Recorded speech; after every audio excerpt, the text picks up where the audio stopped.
Well, thanks for inviting me to serve as moderator this evening. As most of you know, this is a partisan race that registered Democrats will have the opportunity to vote in. Oregonians have until April 30th to register to vote or change party affiliation. The winner of this race will go on to challenge the Republican nominee, Lori Chavez-DeRemer. The candidates in this race are here with us tonight. Thank you both for being here, Janelle Bynum and Jamie McLeod-Skinner. The candidates will have 1 minute each for opening remarks and then 90 seconds, 1.5 minutes to answer individual questions. And each candidate will have a 2-minute closing remark. And we are keeping time. The opening statements and the order of questions have been selected at random. And these questions have been sent to the League of Women Voters and the City Club by people who want to know what these candidates think about issues. So these are pretty current. So let's begin with the candidates' opening statements, 1 minute each. Ms. Bynum, would you please begin? Thank you. Good evening, everyone. I'm State Representative Janelle Bynum, and I'm running to represent the best of Oregon values in the halls of Congress. I first ran for office because I wanted to deliver for Oregon's children an education system that would allow them to achieve their dreams, and I wanted to pass opportunity along. Friends, we see what's happening in DC, and it's a choice for us between democracy and autocracy. When Republicans here at home were choosing chaos with their walkouts in 2019, I was one of only 2 lawmakers who were able to deliver bills to their constituents that session. I will continue to deliver because I've delivered on the state's biggest investment, the Oregon CHIPS Act, at $43 billion in economic activity. In Congress, I will work with our entire federal delegation to deliver on infrastructure, help for family farms, immigration reform, more jobs, and climate change policies that our state needs. By electing me, the only candidate who has beaten Lori Chavez-DeRemer, not once, but twice, you'll have a proven leader. Thank you. Thank you, Janelle. And Jamie, your opening statement, please. Thank you. Democrats have a big job ahead of us this November. We can change our country by flipping the seat. We can have a representative in Congress who shares our Oregon values. But it's going to take a united effort and a candidate who can win this district. As you know, campaigns can attack their opponents directly or indirectly. And you will soon see hit pieces against me because polls show the only way to beat me in this primary is to destroy the relationships I have built with voters. As 2 minority women sitting before you, we've both been labeled things that we're not. It's so disappointing about these attacks. What is so disappointing is not just the inaccuracies and innuendos, but really it's my primary opponent who is cultivated is calling for them. There's a way to do that, I can explain it to you later. That's exactly the kind of dysfunction that we're sick of in Congress and we want to change. In my lifetime of public service, I've learned that collegiality and mutual respect get things done. That's the record I'm running on, and that's with your help when we defeat Lori in November. That's what you can rely on from me in Congress. Thanks. Thank you both. Perfect. We do have a timer over here keeping track. I'm watching her. She's trying to signal the candidates when they're getting close. And if I have to, I'll cut you off. I don't want to. First question, and let's start with you, Jamie. Should Congress pass a national abortion law? And if so, what should it be? Absolutely, we need to codify Roe and protect women's rights. The right to reproductive health care, to contraception, to fertility treatments. I will absolutely fight for this in Congress. It's critical. We feel safe here in Oregon because we have these rights, but these rights can be taken away with a national ban. And we've seen Republicans leading into and promoting this. We also need to protect rape victims, and that's also been an issue in this race. I stand alone in advocating for protection of rape victims and codifying those rights, and also extending protection of rape victims, the statute of limitations to over 7 years. That's a distinction not just in the general but in the primary. Right now in Oregon, because of, frankly, my primary opponent, the statute of limitations for going after trespassers on your property is longer than trespassers on your body. Even Republicans in the state legislature voted for and were looking to extend the statute of limitations for 7 years. It was only one person who voted against that. Janelle, how should Congress pass that national abortion law? And what form should it be? Sorry, there's music. I'm the only candidate that has a long-standing record of delivering on abortion rights for Oregonians. And abortion has been codified in Oregon law for as long as I can even remember. And I think that this is a standard for the nation. I stood to deliver REA, which is the Reproductive Health Equity Act, when I first got into the legislature. I wanted to make sure that insurance companies were offering a full range of reproductive health services to their clients, and making that the law of Oregon is something that I believe we should make the law nationally.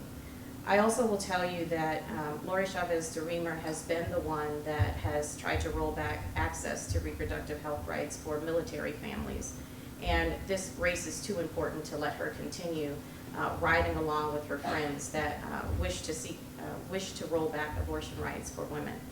And then finally, I will say I'm the mother of 2 boys and 2 girls, and I love my children all equally. And so what I've made sure that I've done in the legislature is try to see things through their lenses. What do they need? How do we as adults, how do we provide and deliver for our future? And so when my daughter was planning to go to dental school, she was looking for places that would protect her reproductive rights, and she knows that I've done that here in Oregon, and I'll continue to do that in Congress. Thank you both. Second question, we'll start with you, Janelle Bynum. Should President Biden be doing more to achieve a ceasefire in Gaza? Should we stop weapons sales to Israel?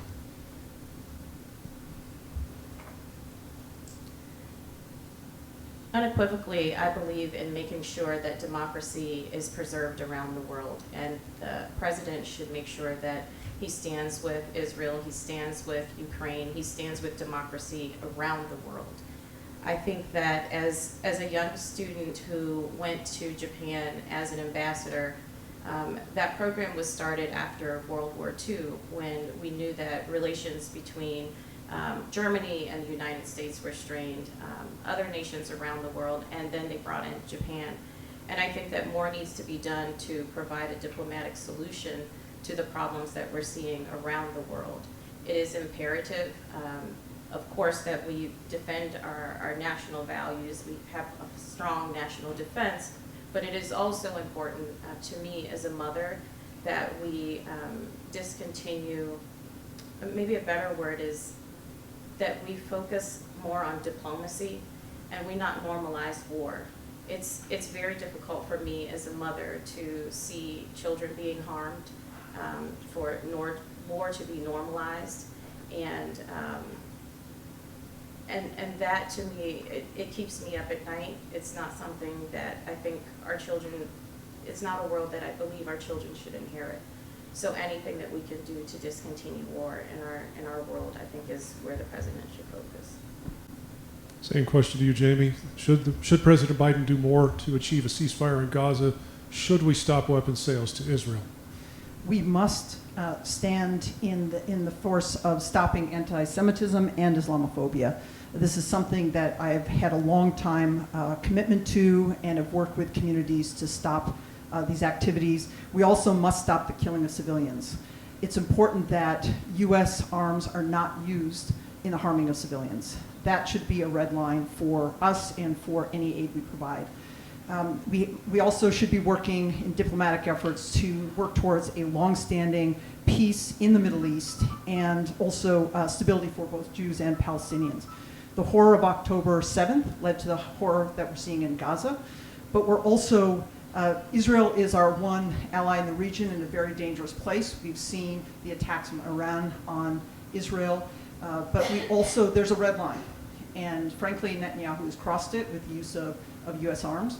But we also must maintain our relationships and must lead with diplomacy. I'm actually the only one with international experience in this race. I led humanitarian efforts in post-war Bosnia and Kosovo. I was in charge of reconstruction of schools and hospitals. And so building up a stable community so civilians could return home. I've also worked with refugees here in the United States. I've seen the horror of war firsthand, and it's something that has doubled my commitment to peace and stability, but also understanding it can be a dangerous world, but we also must work towards diplomacy in the Middle East, in Ukraine, and then also in the Sudan. I'm going to follow up with that because, of course, the Iranians we believe, fired 300 missiles and drones and rockets at Israel over the weekend. The U.S. and allies intercepted many of those. Janelle, did you support that action that the U.S. took in this instance? Absolutely. I think it's important for a nation to be able to defend herself. It's important for you to have allies that will help in that defense. And, sorry. What's more important, I think, is the conversation around how do you de-escalate as quickly as possible. And some people believe that that's in having the technology and the arms to deter. Some people believe in making sure that there are diplomatic conversations. There's a diplomatic, I guess, hand extended right now from China about who fires first. And the United States hasn't quite decided on that yet. But I think most importantly, it is in our best interest to really try and scale back the horrors of war that we are seeing, to work smartly, and to make sure that the business of the country is focused on. Right now, what we're seeing in Congress is a Congress led by Mike Johnson, a House of Representatives led by Mike Johnson that's in chaos. And when you're in chaos, you can't make good decisions. So I believe that is the problem, I think, with Lori Chavez DeRemer, with Republicans, us not being able to focus on how do we have a long-term strategy of de-escalation, of finding peace in the region, also finding peace around the world.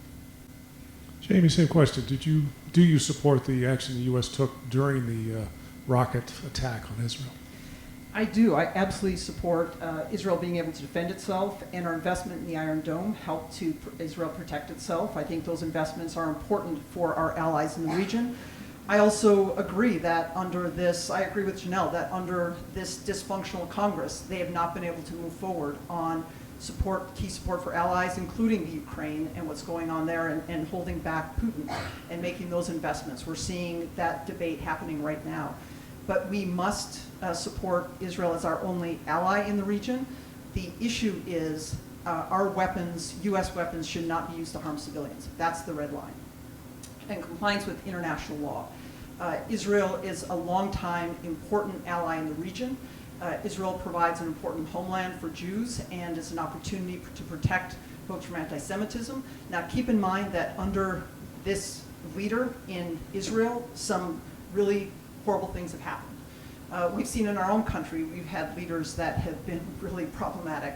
I think our last president is an example I could point to.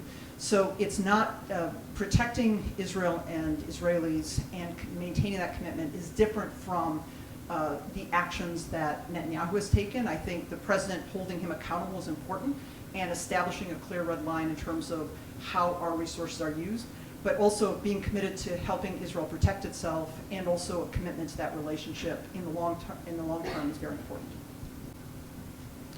Well, speaking of seeing if the government can function, let's ask this question. This is one of many that were submitted by people who want to ask you these exact questions. Janelle, starting with you, is the House of Representatives broken? Oh, absolutely. The House of Representatives is broken, but as you know, as I've served here for the last 8 years, we've also had a legislature that has been harmed by the walkouts from Republicans, and I was able to navigate that even in, I believe it was 2019, when nobody else was getting anything done. As I mentioned in the beginning, I was able to bring home a bill for my community, even through the chaos. And I think that is the job for Democrats, and why this election is so consequential. We cannot allow them to continue the chaos. They voted on, I think, changing their lapel pins. Now, maybe that's important to someone. I won't try to judge. But of the things that we need to be concentrating on, the people of Oregon 5 have said housing, infrastructure, mental health, Social Security, prescription drugs. They've said that those things are important, and meanwhile, they're changing the lapel pins. So I think it's important for us to make sure that we have leaders who can figure out what North looks like, get us to North, and continue to deliver. Just like I delivered in 2019 for my constituents, I'll deliver again for Oregon 5. Jamie, same question. Is the House of Representatives broken? Well, I strongly agree. It absolutely is. It's been one of the most dysfunctional Congresses in the whole history of our country. And while everyday Oregonians and Americans are struggling, working people, families, seniors, students, there's no action. While some of our allies internationally are struggling, there's been no action. While our environment is in crisis, there's not only been no action, there have been clawbacks on the bipartisan infrastructure bill that was also going to bring resources here to Oregon. You know, I've worked in wildfire recovery. We've seen it firsthand, the impacts of the climate crisis. Here in Central Oregon, that's included drought as well as wildfire. And so we must deal with those actions. Our democracy is at risk. Looking back to January 6th, when I worked in post-war environments, I never thought I'd see that in my own country. That's what we're facing if we don't bring true leadership back to Congress. And this is not just for Democrats, this is for independents and non-affiliated and fair-minded Republicans to want our country to address the challenges that we're facing. Our fundamental rights, all of those things must be addressed under a fundamental Congress, which is why we must flip this seat in the House. In the last 20 years, I've served in elected office for 12 years in both urban and rural areas. And I've always been the minority, political minority, when I've served. And one of the things I'm most proud of is being able to work with my colleagues to get stuff done. It's what we do here in Central Oregon, because we don't have the luxury of throwing elbows with a supermajority in terms of politics or power. We must work together to get stuff done. That's what we do here in Central Oregon, and that's the leadership I'll bring on your behalf to Congress. Follow-up question for you, Jamie. And it is, are you willing to work across the aisle? We've been talking about all the dysfunction in Congress. Can you work across the aisle? It's the only way to get the job done. It's the only way to get the job done. And as I mentioned, in my 12 years of elected office in urban and rural areas, I've been in the political minority. So you don't have the luxury of just throwing elbows and getting your way. You must develop relationships with your colleagues. You must figure out how to communicate in a way that is not divisive with folks, and you must focus on problem solving. That's the bottom line. You know, when I served on the ESD board in Jefferson County, the Education Service District Board, it was during COVID. Kids, especially low-income kids, most vulnerable families, Latino families, folks at Warm Springs Reservation would not have had access to education without the IT services that the ESD provided. And most of my colleagues were on the more conservative side, but we worked together to get that job done. That's the work that needs to be done in Congress now. And Americans are sick of it. There's been enough of the screaming match. Talk to Oregonians from both political parties across our district. People are tired of the divisiveness. They're tired of the walkouts, but why did Republicans walk out? It's because there was fighting in the legislature. So how can we work together to get things done? I'm proud of the support I've got across our district from folks at the local level, everyday Oregonians, from farmers to ranchers to teachers to working people, legislators as well. It's how we get things done in urban areas and rural areas, suburban areas by working together. It's my track record, and that's what I'll do in Congress. Janelle, same question. Can you work across the aisle? I've proven time and time again. First, I won in a purple seat, 1/3 Democrats, 1/3 Republicans, 1/3 non-affiliated voters. And I ran against Lori Chavez-DeRemer back in 2016, and I won. I was simply a mom who was upset about the educational system, and I was a mom who went to work every day and had a small business, and I was concerned about what we were seeing in our small business in terms of our workforce and the considerations that the legislature was making. And so I was able to present a case to the electorate that said, you know, I'm a normal working mom. I'm someone that has a track record of doing the hard work and then bringing things home.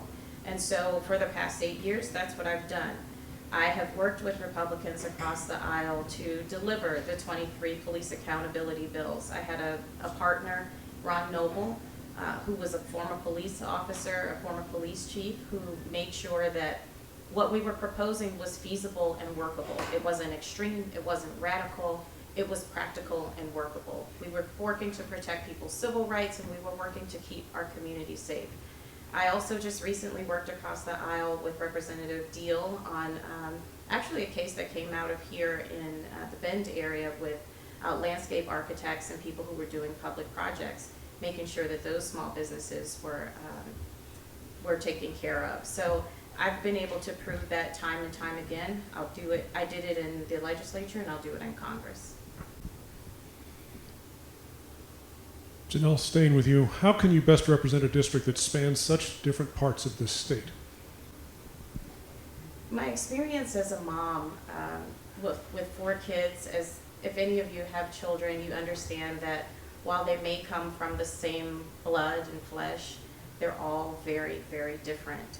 And so I've learned in managing 250 employees, everyone has something special about them. Everyone brings something special to the table.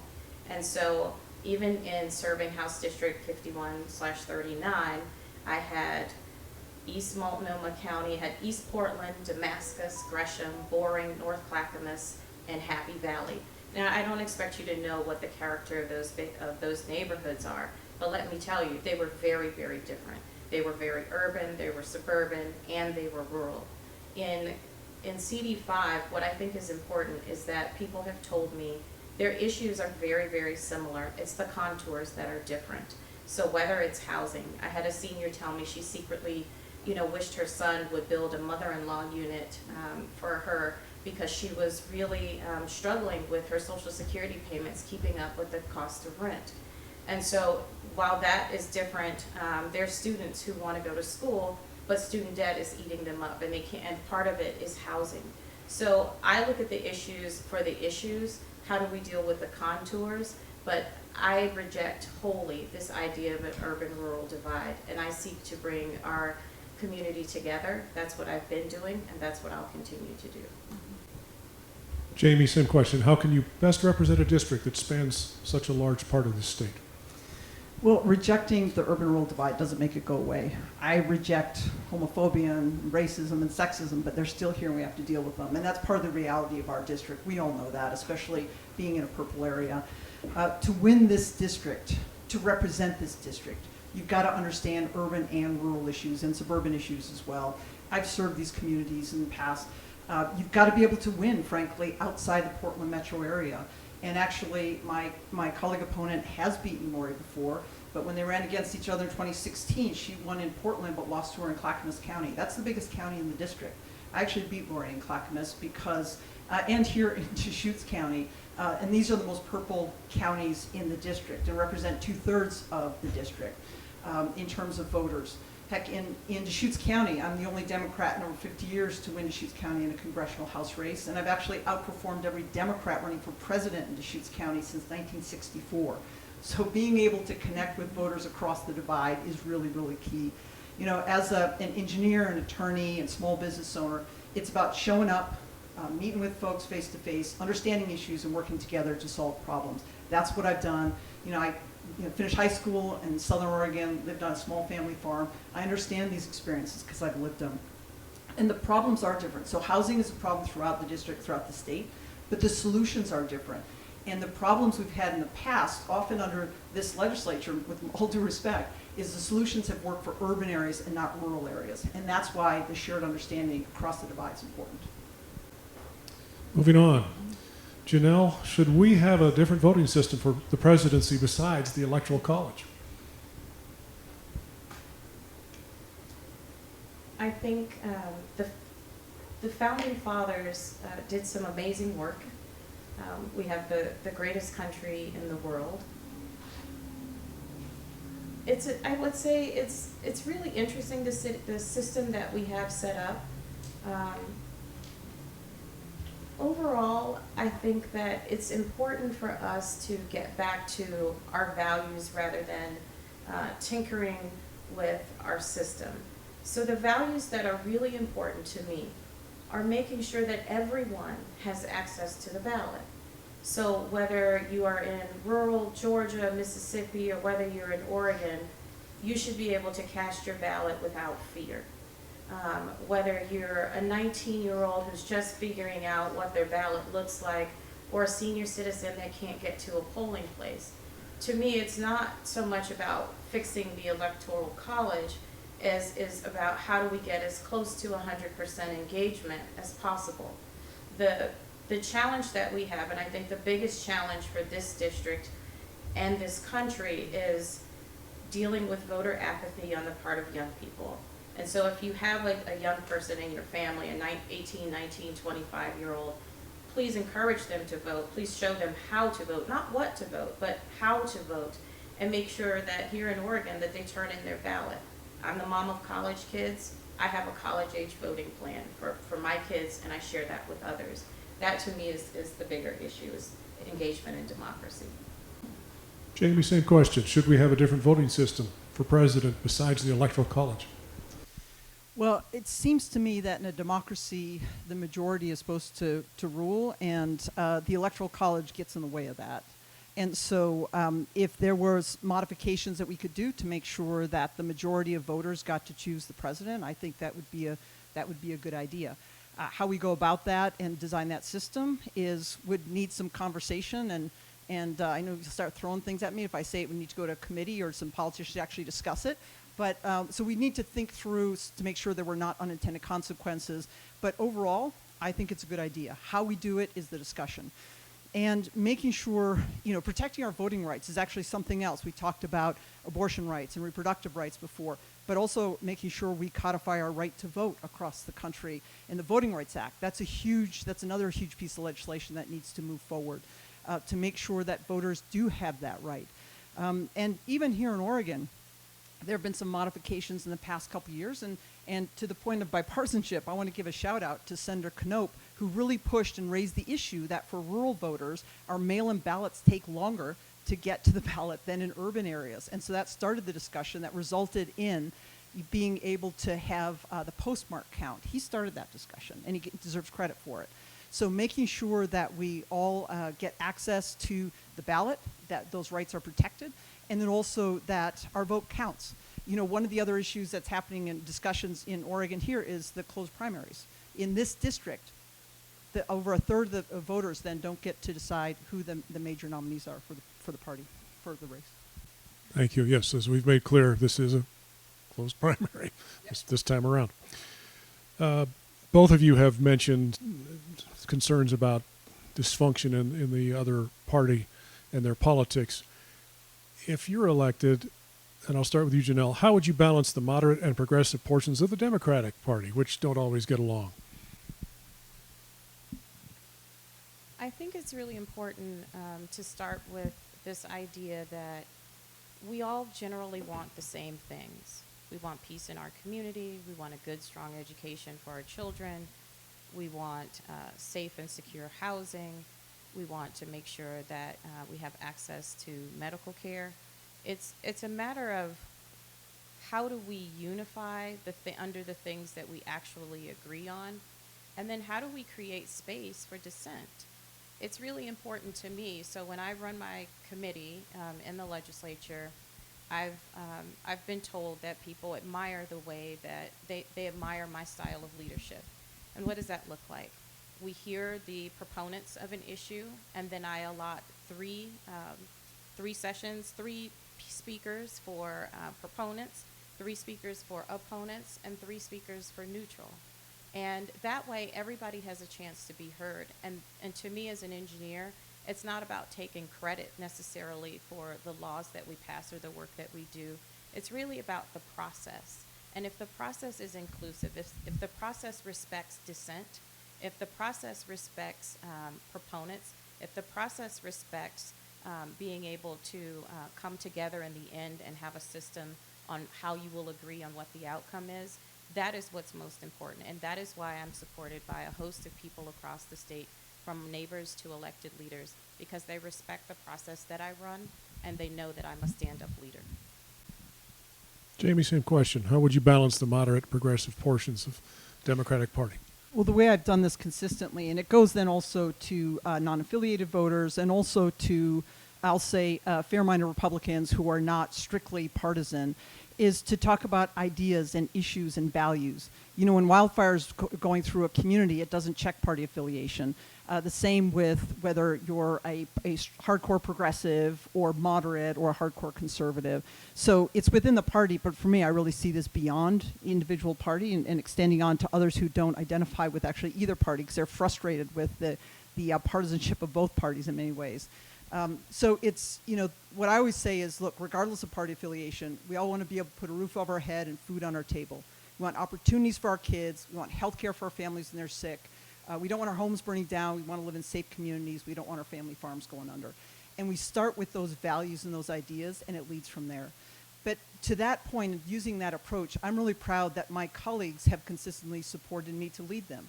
When I was on a city council in an urban area, I was selected to be vice mayor. My colleagues chose me to be in that role. In Jefferson County, a very conservative, very Republican county, when I served on the ESD board there, my colleagues chose me to be chair and to lead them and to help guide them through the challenges that we were facing during COVID, during other times that we were looking at some of the divisiveness amongst communities. We actually passed a racial justice and equity policy under my leadership, not because we used words that are used political buzzwords that are considered divisive, but because we were talking about the safety of our kids and our communities. That's the kind of leadership I'll bring to Congress. How are you two doing? You got water to drink? Got Getting water, your moments to pause and think? Okay. Janelle, how can Congress help local governments with infrastructure specifically? I was just out here a few weeks ago and I had the opportunity to visit the Redmond Airport, and it was really exciting to see all that was happening. The idea of expanding the terminal, expanding the reach, both from the ability to welcome tourists here, but also to expand the economic opportunities for people. And so whether it's in the infrastructure of an airport system or whether it's roads, one of the things we found in doing these semiconductor work for the Oregon CHIPS Act was that a lot of smaller communities, the cities and the counties, said, hey, we have all of this land, but we have no way to get to it.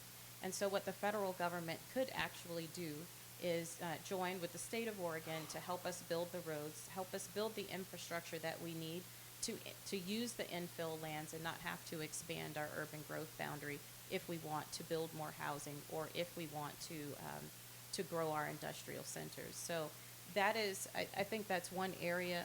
Those are two areas that the federal government can really help Oregon 5 in. Jamie, how can Congress help local governments with infrastructure?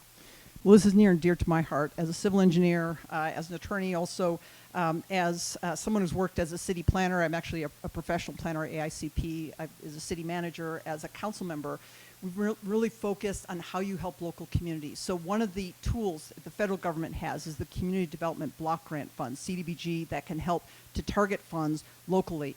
Local communities have SDCs, which are the resources they get, taxes essentially they get from development that they invest in infrastructure, but especially smaller communities cannot afford the investments in infrastructure. So part of the discussion that was happening in the legislature was this thing about building out into communities. That's going to hurt our local farmers and our ag areas. We need to build up, not out. That requires investments in infrastructure, larger pipe systems for water and sewer, more sewage treatment plants. There's actually, for the city of Redmond, I sat on one of the advisory boards for that new infrastructure going in. It's actually it's a really interesting project that combines both the structure itself, but also some of the natural integration on it. But this was something that we could do under the bipartisan infrastructure bill. It's an investment in our communities, so that the infrastructure of the stuff you don't see underground, but also transportation, housing, these are all investments we can be making at the federal level, and there are tools in place and tools I've worked with and are familiar with. Knowing how to get things done on the ground is key, because it's one thing to allocate the funds. It's another to make sure that the benefit lands on the ground, and that's something I've experienced doing. Okay, Jamie, we'll stick with you for this one. How would you work to support affordable housing in the region? Well, it continues right on there. So through CDBG, what we can do is make allocations, but it's also So it's getting the funding allocated, but it's also making sure that the investments target affordable housing and understand the differences between urban and rural areas. Again, this is stuff I've worked on before. And I worked on affordable housing for teachers. I've worked on affordable housing I'm actually working on an affordable housing project right now that's for wildfire recovery survivors. I've also worked in affordable housing for youth terming out of foster care. That's usually when they're most vulnerable and have a couple years. So understanding these challenges and helping people in the times when they're most vulnerable. Those tools are in place, those mechanisms are in place, but you have to understand how they're used in order to implement them. We could also be investing in some of this affordable housing for first responders. Think about here in Bend. You want your firefighters and your police and your educators to have access to housing so they can live in their communities. That's really important. We've got those mechanisms, but understanding how to do that, and then also working across the aisle to get that done. Again, that's experience I have, and that's something that building those relationships, not just with Democrats, but with Republicans as well, to talk about how we can improve our communities and doing that through these investments. That's something that, with my experience, bringing my experience to Congress, I'm really excited about working on these types of projects because it's key to make sure we're addressing not just the needs of Oregonians, but also Americans. Janelle, how would you work to support affordable housing? When I first started in the legislature, one of the things that came across my desk was this opportunity to work on tiny homes. And I was really excited about it because number one, I felt like it was an opportunity for us to be innovative, for us to utilize our land more efficiently, for families to live together. If you wanted to have your mom or your mother-in-law, you could put a tiny home on your property, and that was better for community in general. The problems that I ran into in terms of trying to make sure that we push the envelope on housing were really, really interesting, and I became more frustrated and angry that we were normalizing homelessness. We were normalizing people sleeping on the streets, and so I took that into my own hands and tried to make sure that we passed bills to ensure that tiny homes were an option for Oregonians. Beyond that, the Oregon legislature, I also led on trying to make sure that we disbanded from having single-family home housing zones, and I think that is a concept that we should have nationally. We know that that's one of the reasons we don't have enough housing here.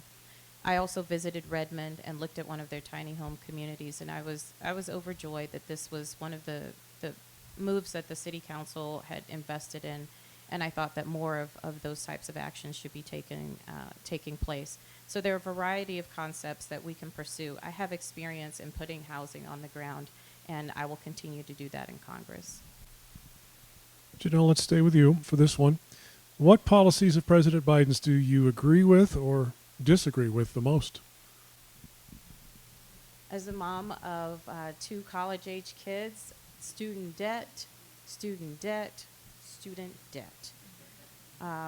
We know that student debt it's following people who are even in their late 40s and early 50s.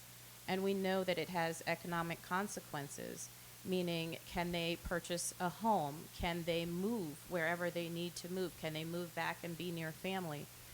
I think his efforts to reduce and eliminate student debt are, to me, the single best gift that he can give our young people.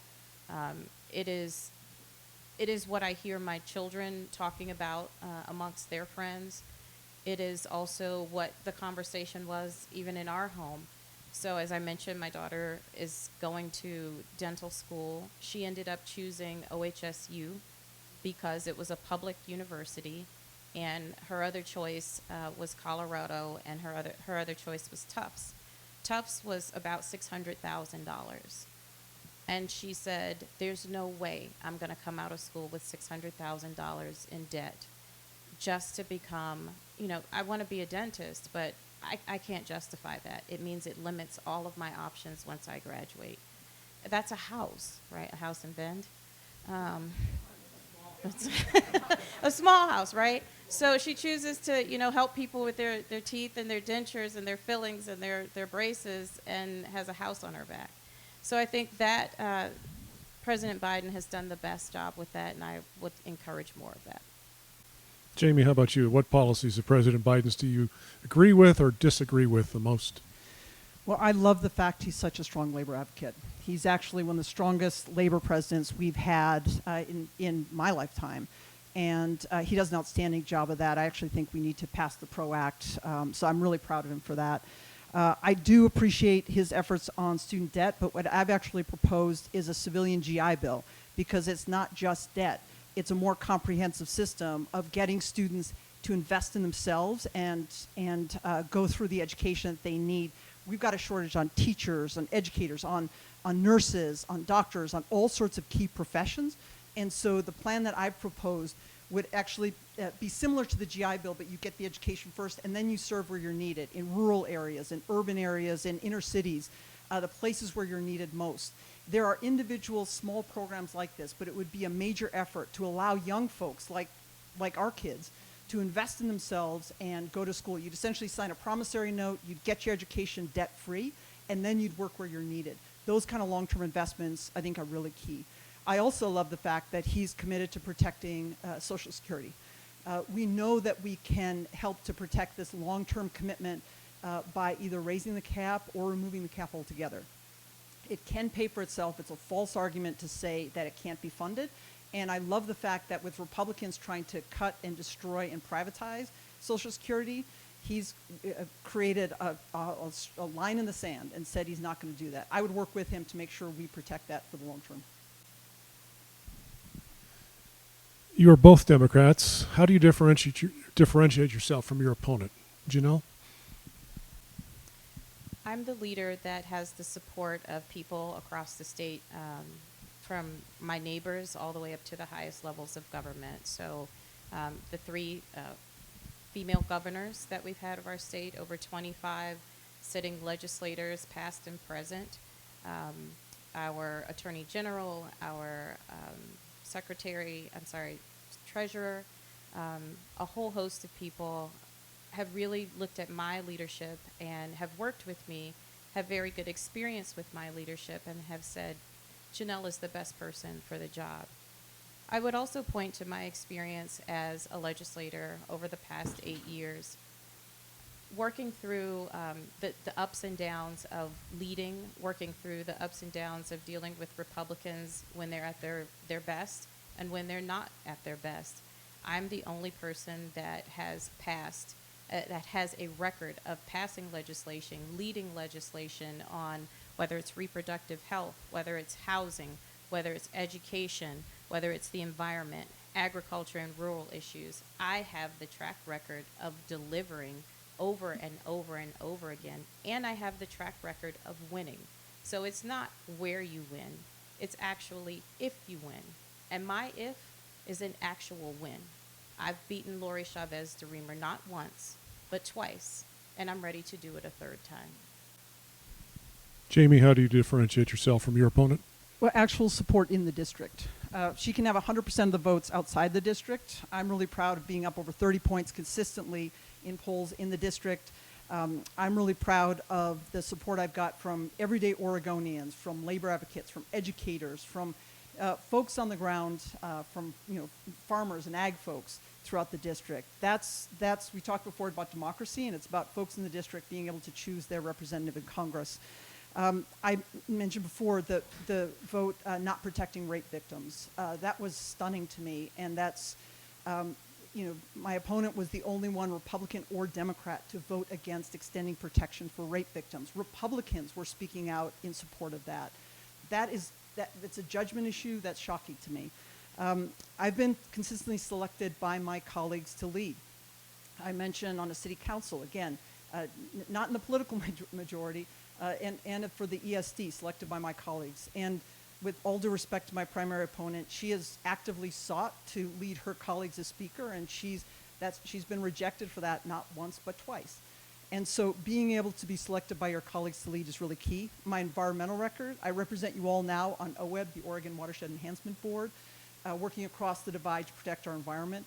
She's got the lowest record, or tied for lowest record amongst Democrats in Oregon on state legislators on environmental issues. That's critical to us here in Central Oregon. being elected in urban and rural areas. So to win this district, you've got to be able to win outside the Portland metro area. And I've actually been elected in rural Central Oregon. Janelle, do you support the potential ban on TikTok if that company refuses to sell?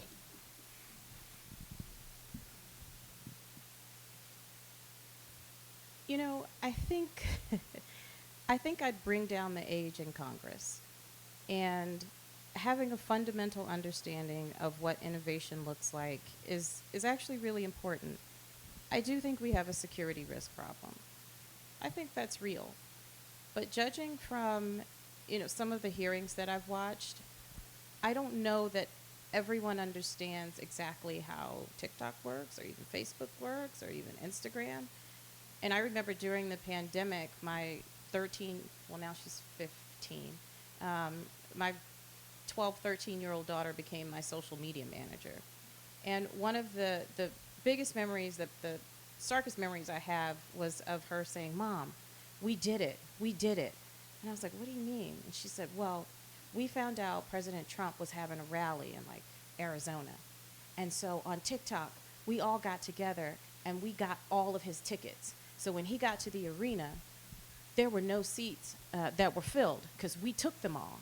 And so I thought it was a really good example of how young people can use these tools to innovate far beyond what people our age can figure out. So we should deal with the security risk, but I'm really excited about what can be done with technology and how our young people can lead us.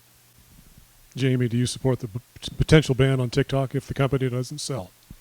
I think we need unified standards, and so I think we need to be clear on what those standards are. I think protecting national security is a key responsibility in Congress, but it's not just about TikTok. It's about looking at social media and looking at protecting voter security, information security, and all those key steps, and that needs to apply across the board. The Chinese government has stepped in and is looking at utilizing this as a tool. And so creating some security for our country is key. But I think we need to be really careful about not just targeting one company. We need to be setting standards and applying those standards across the board and holding everyone to those standards. I think that's really the key here, because then it becomes a fairness issue, and then it also becomes a both maintaining security but also not having a dual standard. That said, I mean, to Janelle's point, it's like those of you who use Facebook or think that's the medium, you've just identified your age bracket. So we've got that, we've got Instagram, and it kind of goes down from there. But making sure that young people have a tool to communicate and engage in a virtual community is important.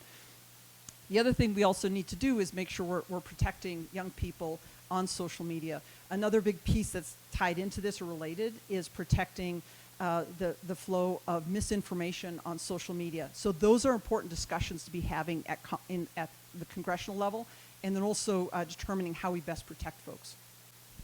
So we'll stay on this social media question here and start with you, Jamie. What should or could Congress do to regulate artificial intelligence? IA is a huge debate, and I think right now having these discussions with communities is critically important. Again, we have to lead with concepts. Making sure we're protecting communities, making sure we're protecting people. We're also seeing impacts on jobs. A lot of folks who work in the entertainment industry and communications industry as well are losing jobs to IA. So it's an important technology, and we've seen over time as technology grows, there's an opportunity to integrate it and to utilize it as a tool. But we also need to be very careful because I actually remember back when I was in engineering school, IA was just getting started, and we were having debates back then about what it could turn into. And so making sure there's a robust discussion on potential regulation, but regulating something that's going to be unsafe for our communities is important to do. But we also have to be looking at both the intended and unintended consequences. But the impact of IA right now is huge. We're probably going to see it potentially in this election. Last election there was discussion about fake news and Russia, trolls infiltrating and sharing fake news on social media. We need to be protecting on our virtual highways, both from inaccurate information, but also on things like IA that have other impacts and misinform folks. It can be both used as a positive tool, but it can also be harmful. So understanding that and establishing appropriate regulations, I think, is important. Janelle, same question. What should or could Congress do to regulate artificial intelligence? So again, I think when it comes to technology, you can either fear it or you can embrace it. And the guardrails, I think, are what are important. So we know that we're vulnerable in terms of election integrity, using voiceovers to mimic someone, calling people and acting like you're that person. I think that is a real threat to us. But here's what I'm excited about. So again, that same 13-year-old daughter who's now 15 was trying to apply for a job.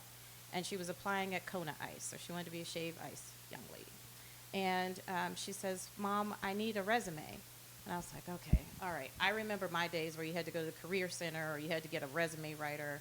You had to go through all of the things to get a nice resume. And so I said, okay, I'll help you. Just, take what you've already done, take your sports and take your experience, working with us, and write those things down. So she comes back to me about 15 minutes later and says, "Mom, how does this look?" And I was like, "How did you do this?" And she was like, "Oh, I just put it in and AI helped me." So my 15-year-old doesn't need a gatekeeper anymore in order to advocate for herself and get a job. And then she says, "Oh, I need a cover letter." And I was like, oh God, cover letter. She did the same thing. I didn't know this. I didn't know where she found the information. But she used it, and it was a way that technology helped those who are on the fringes. Maybe it's a rural kid. Maybe it's a disabled kid. Maybe it's, a minority kid. AI can help us do things that we never thought were possible, and we should use them for good. This is a simple follow-up question. Did you check her stuff for accuracy after she used AI? Absolutely. But what I was really surprised about was that they had job descriptions already kind of mapped out, and you didn't need to be an English genius in order to advocate for yourself. And so when you think about the dignity of work, the dignity of being able to apply and go to school, the dignity of being able to move yourself out of one socioeconomic status into another without having to have the help of people who were elite or established or knew more than your parents, that to me is so powerful. And that is what I think, that is where I get my optimism from when I see things like that. It's super amazing. Jamie, similar question. I don't know if you've fact-checked other people's AI documents, but have you seen this material? Did you have a reaction to it? I have, and some of it is really interesting and seems to capture, but depending on what you're looking for and what the nuances are, often the nuances aren't captured. And so there may be some circumstances where the tool is very valuable. There are also, I think, circumstances where it can be very dangerous because it can also capture misinformation and incorporate it into a document or into something that people now see as credible because it's coming from a certain source. And so making sure that we have accurate information, again, it depends on what the ultimate use is, but if it's someone's own using a tool for themselves, then it's for them to review and make sure it's accurate. But if it's something that is spreading misinformation, that can also be dangerous. Jamie, what is a policy that you tangibly delivered for the residents of Congressional District 5, or at least in the areas where you have worked? Yeah, I've led wildfire recovery, which has been really key after the 2020 wildfires. I led wildfire recovery. This is in Southern Oregon, a town just down the road from where I finished high school, and helped to bring in millions of federal dollars to help the city rebuild. The city lost a third of its homes and businesses to wildfire, and people had just minutes to escape. And so lost everything, so had to start from scratch. We've seen similar results in Santiam Canyon here in CD5. I'm working now part-time with the state in helping in resilience building. This is throughout the state, but also in the 5th Congressional District, helping people prepare for and be secure their homes. I mean, my wife and I have had to pack our go bags. A lot of folks here in Central Oregon know what that's like. And so helping people to be prepared to respond to emergencies is key. I've worked here in Central Oregon in a bipartisan fashion on helping to develop work on drought response and drought relief.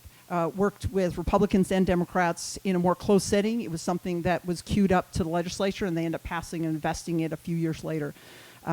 Also on education in Central Oregon, serving on the ESD board, education policy, especially during COVID, making sure students get access to education.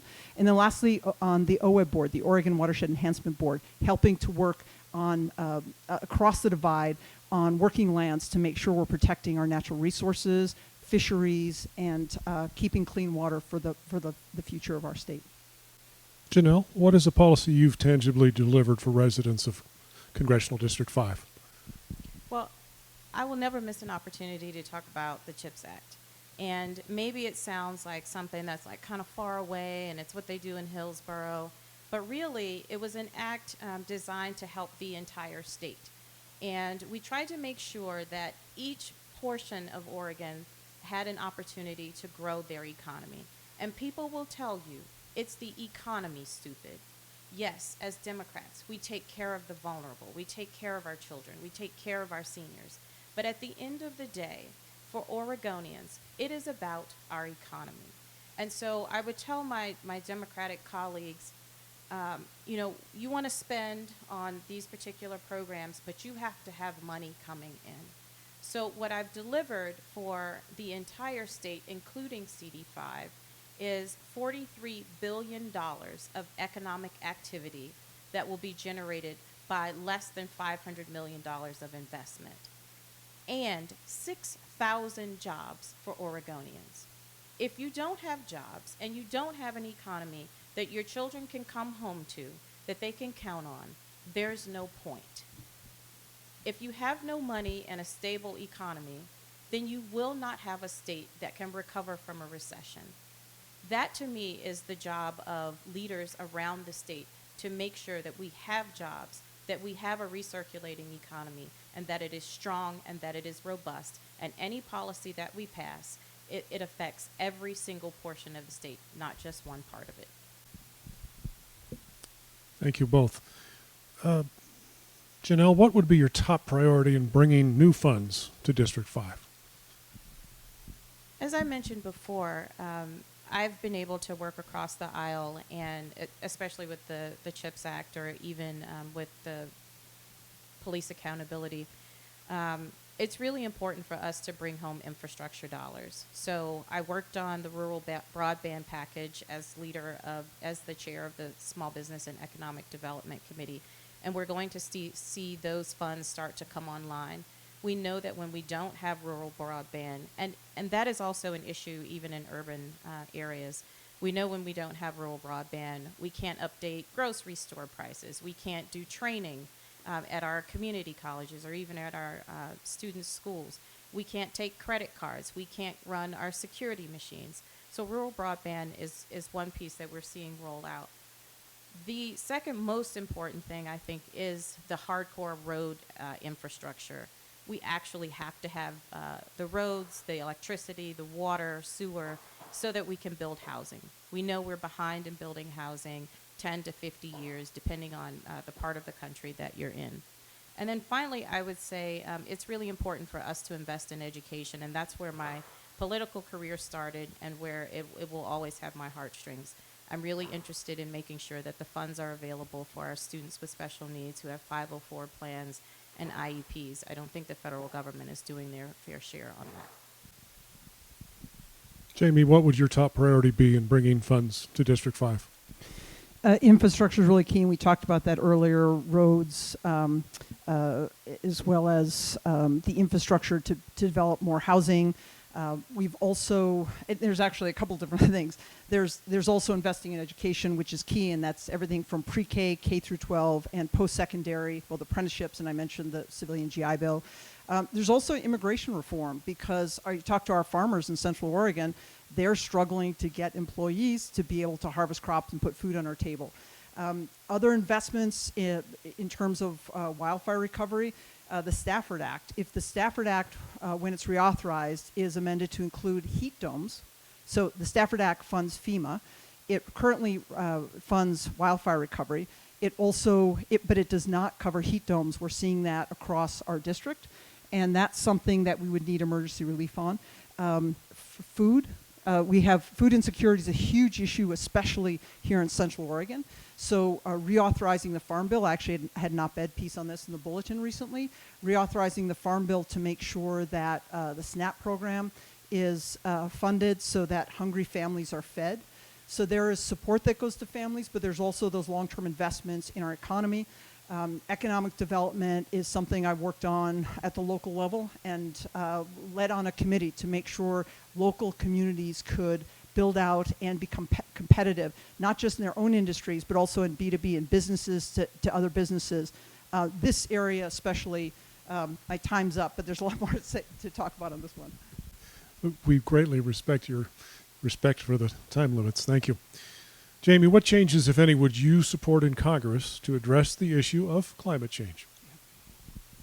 And that's something I didn't get to in the comment before, but investing in a just transition to a renewable energy grid, a sustainable and renewable energy grid. That's huge, especially here in Central Oregon with solar wind farms a little bit farther up along the Columbia Gorge, making sure that we maintain a stable grid, but also get the investments in renewable energy. That's also storage, energy storage. That's a huge opportunity for Oregon because we have this as a resource, and we could then use it to sell those electrons to the national grid and use that as a great source of our economy. So the long-term solutions are investing in a renewable energy grid. The short-term solutions is preparing communities, helping to respond to wildfire. I've mentioned that a couple times in work I've done in leading wildfire recovery, in the work I've done in building resilient communities and resiliency hubs so that communities are prepared. And especially the work we've done is reaching out to more vulnerable communities. For example, right here in Bend, the Latino Community Association of Central Oregon is one of the partners so that when the most vulnerable communities are impacted, they're ready and the response is there. And that's something that we do with the state right now, and especially the build out of the resilience hubs. Janelle, what changes would you support in Congress to address climate change? Well, the first thing I wanted to acknowledge is that climate change is at everybody's doorstep in this state. So I can recall actually a particular instance just a few years ago when the wildfires came 3 miles from our home and the skies were orange. You know exactly what it looks like. You can barely breathe. My children have asthma. We were in and out of the doctor's office and the emergency room, and my husband and I decided to leave. Our children couldn't breathe, and I remember I told my kids, pack your things up, and my oldest daughter packed up. She packed up all the pictures in the house. Fortunately, we had enough time to leave, and then she packed a dress, and she was like, we didn't know exactly where we were going. She was like, but if we end up in the South, at least I'll have a church dress to go to wear. And so it's one of those things where it's not just affecting certain parts of the state; it's affecting all of us.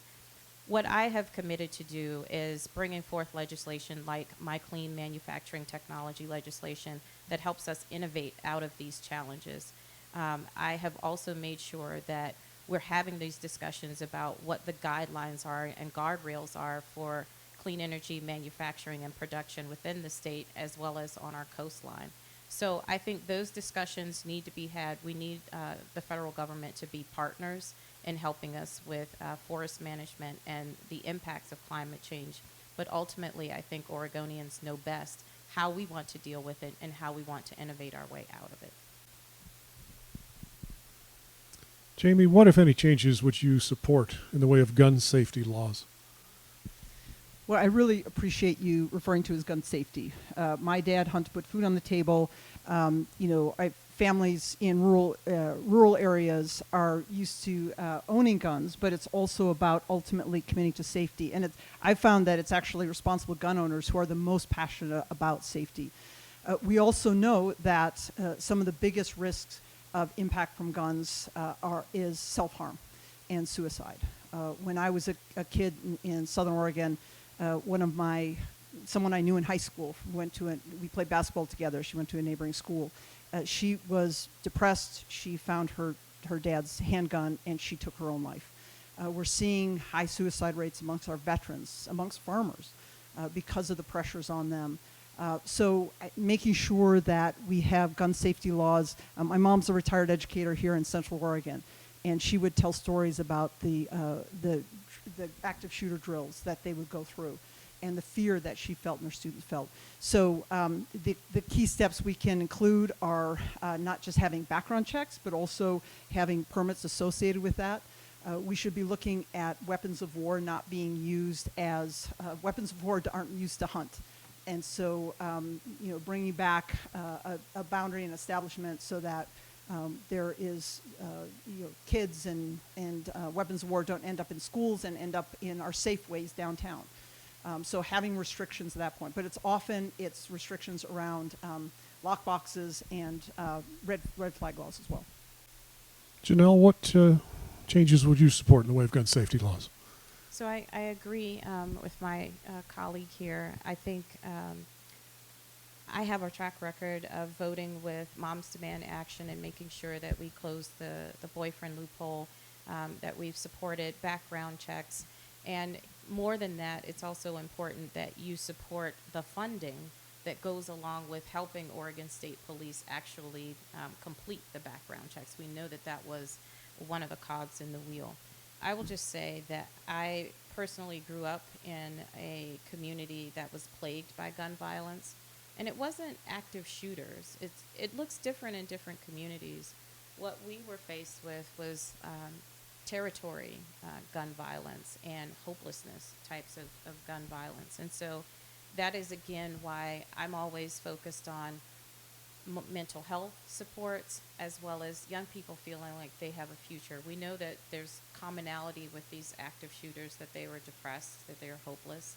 And so that's why I put $80 million into a bill for mental health supports, not just for people who were of adult age, but also to make sure that we could prevent problems before they started. I also have tried to make sure that in our communities where there's a lack of economic activity or opportunity, we've also tried to make sure that we give young people hope that there is, again, something to look forward to. Those are the root causes, I believe, of gun violence, and it's important to support making sure that we get rid of the problem and not just blame everything on guns themselves. Janelle, what, if any, changes would you support in the way of congressional action on voting rights? So I am super excited. My first vote would be to make Leader Hakeem Jeffries Speaker Hakeem Jeffries. But my most exciting vote would be for the John Lewis Voting Rights Act. And, here's what's really interesting.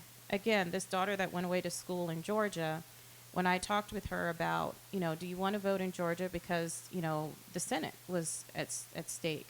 And Stacey Abrams was on the ballot. And I said, these are pretty consequential elections. Where do you want to vote? Do you want to vote in Georgia, or do you want to vote here in Oregon? And she said, Mom, it's just too hard to vote in Georgia. It's too hard. We have to stand in line. You have to take time off from school or work. They can't give you water. They can't give you food. There are all these extra rules. And I don't know which of those rules was real and which was fiction, right? The misinformation. But what was important was our conversation that followed that.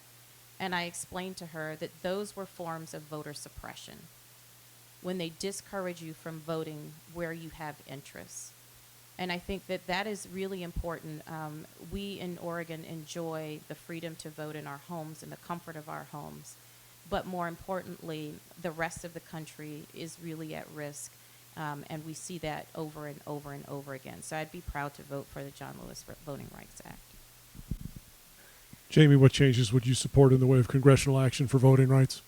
I completely agree. Voting for the Voting Rights Act, I even mentioned it before. I think it's critically important to protect our democracy, and part of it is making sure that people can vote. Probably everyone here can remember the first time they went out and voted, and whether it was filling out at their kitchen table or whether it was going out to a ballot box to vote, depending on where you grew up. But Oregon, of course, has been a phenomenal role model for our vote by mail system is outstanding. But we also have to put the infrastructure around these resources. So we know that the U.S. Postal Service is being targeted and financially starved, and mailboxes are being removed across the country. So providing the opportunity, encouraging a vote-by-mail system and that opportunity, things like having a national day off. There's other countries that could provide some great ideas for us as role modeling some other things that we're doing here in Oregon and really sharing those things with the rest of the nation. But also making sure that the basic infrastructure is there for folks to engage in voting so that people can get that time off to vote if they have to go down to and register and stand in line.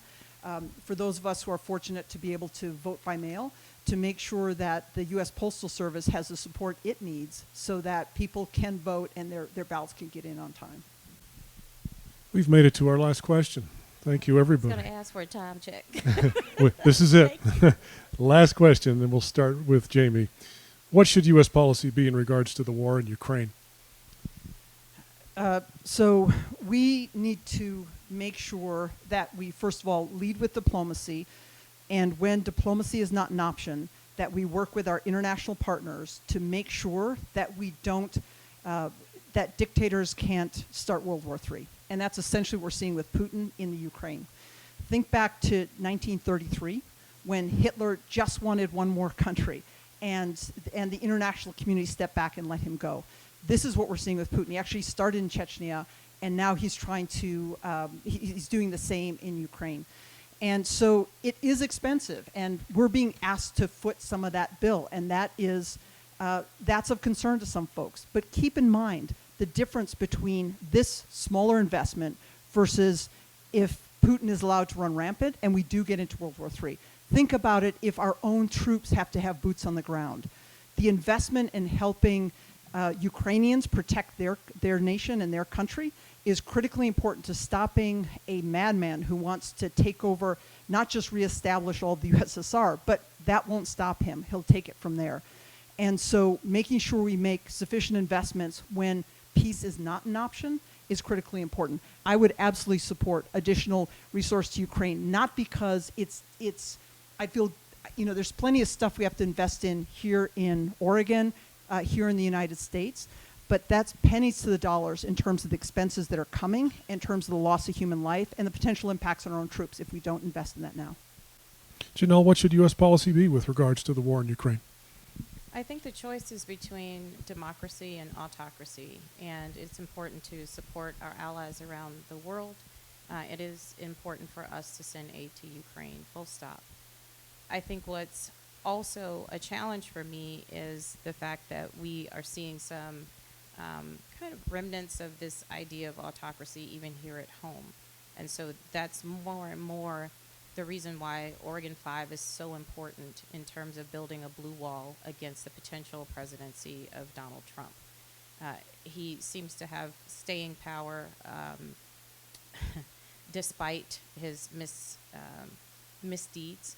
And I think that is something that Democrats and Americans abroad, meaning across the country, need to wake up and recognize. If we are in jeopardy, if the Senate if the margins there are really tight, the House is our savior. So we must win Oregon 5 and build a blue wall against autocracy, even here at home. Thank you to the candidates for participating in this forum, and to the League of Women Voters of Deschutes County, the City Club of Central Oregon, for hosting this forum. Oh, I apologize. I'm supposed to get closing remarks in here. I got out of order. You gave me the idea. Closing remarks. I know you worked on these, so let's do that real quick. 2 minutes for these. Let's start with Jamie. Well, I'll join you in thanking the League of Women Voters for providing the opportunity for us to have this conversation. Thanks to our capable moderator. Thanks to all of you who came out tonight to celebrate this opportunity to engage in our democracy. As I've said before, there's a tremendous amount at stake in this Democratic primary. We are in a time of crisis for our environment, our families, our democracy. And so here in Central Oregon, we have the opportunity to elect a congressional representative that gets things done for us and is focused on the things that we care about. a representative who could get more federal support for our housing crisis and food insecurity, a representative who can help us get the support we need to build stronger and more sustainable communities and a strong and sustainable economy, someone who can ensure the rights of everyone, especially the right for women to control our own bodies and make our own reproductive health care decisions. And a representative who will protect our natural environment, which is part of our identity and something that we treasure so much here in Central Oregon. I would be proud to be that representative for you. I would also be a representative you can be proud of. I would show up, I would work across the aisle to get things done, and I would advocate for the things that we need here in Oregon. You know, I would bring my approach of using positive and constructive values, working together with colleagues to make sure that we can focus on what is true and focus also on how we can get the job done for Oregonians. I have a strong base in this district. It's going to be key to winning in November. My track record and my strength throughout the district is not comparable. This district is 10 times the size of a state house district, and it's critical that we have someone who understands Oregon values throughout the district in urban and rural areas and can show up and get things done. I would be very proud to represent you in Congress. I'm asking for your support, and I want to thank you very much. Go ahead, Janelle. Thank you to the League of Women Voters and to our moderator for having us here today. I think we've gathered here today for the very same reason, that elections have consequences, and Oregon cannot afford another term from Lori Chavez de Reamer. With her representing us in Congress, our most basic values and freedoms are at risk. And instead, we have a representative who's more interested in pleasing the most extreme members of her party than fighting for us. And that's because with the toughest challenges of our time, whether it be climate, housing, or protecting our reproductive freedoms, I will always bring people together, and I will always find common ground. And because of that ethos, I have an actual track record of tangible success, protecting abortion rights here in Oregon, fighting to bring down costs, protecting health care coverage for Oregonians, and protecting voting rights. At the end of the day, I believe it's about our children. Are they safe? Will they have better opportunities than their parents? Will my daughters have the same opportunities and freedoms as my sons? Our children are watching as their fates are being decided in our halls of power. Our children deserve better.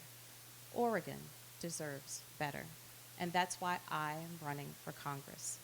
I'm so proud of the movement we've built to pay opportunity forward in Oregon, and I'm grateful for our support from leaders like Governor Kotek, Representative Jason Kropp, then Mayor Pro Tem Megan Perkins, and City Councilor Mike Riley.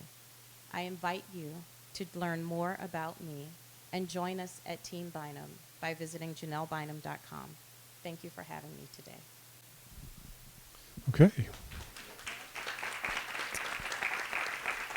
Thanks for being a great audience tonight. Your vote is your voice. The ballots will be mailed May 1st, so make sure to get your ballots postmarked by May 21st so your vote counts. And if you need more information about the candidates in the 2024 primary, check out vote411.org. And thank you to everyone for participating today. Have a good night.